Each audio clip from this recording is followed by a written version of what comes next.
Okay, now that we've taken a look at what this monomial means, remember monomial means one term, we're going to multiply monomials.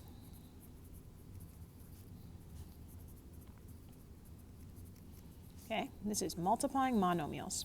Okay, now remember, monomials are like, a monomial is like 3x, that's one term, or 5n squared, that's one term. It could be negative, it could be like this. This is a monomial. These are monomials.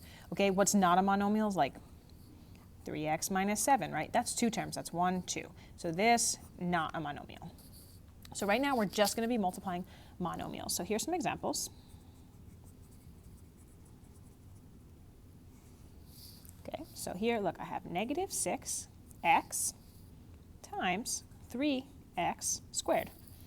Okay, now I'm going to write a line of work right here. If it works for you to write it, do it. If you don't need it and you can go straight from here to here, that's fine. But I'm going to write out what this actually means. This means negative 6 times x times 3 times x times x. Okay, so now when I multiply it together, I'm going to multiply the numbers.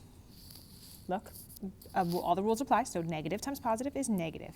6 times 3 is 18. Now I'm going to multiply the variables. X times x times x is x to the third. Okay, totally fine if you can just go straight from here to here, right? If you can look and say, okay, negative 6 times 3, that's negative 18. This is 1x times, and then 2 3x's, right? Totally fine. I'm just writing it out so you can kind of see exactly what's happening here. Okay, here's another one. 7nx. Two different variables here. Look, sometimes we use parentheses when we multiply, that's fine. Times 4n. Okay, so what's happening here? What's being multiplied? This is 7 times an n times an x times a 4 times an n.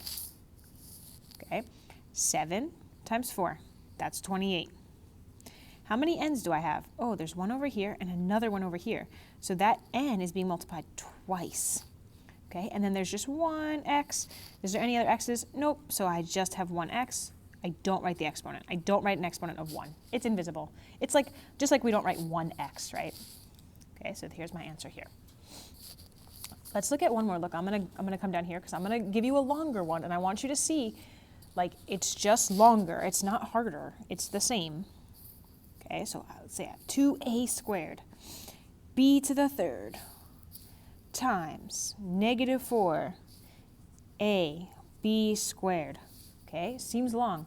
Doesn't matter. It's the same junk. Look, I'm going to write it out. Again, if you can, ideally, I want you to just go from here to here and not write this middle step. But if you find that as you're just learning it and you kind of need to write that little step, that's fine. And then slowly you'll just realize, like, oh, I can just kind of do that in my head. So this is 2 times a times b times b times b times negative 4.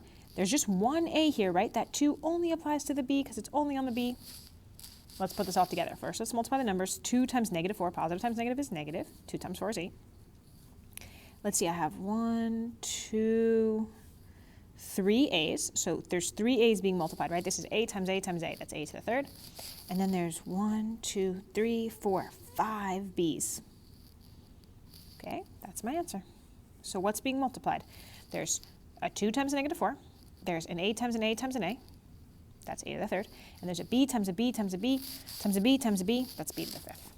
All right, you're going to try these.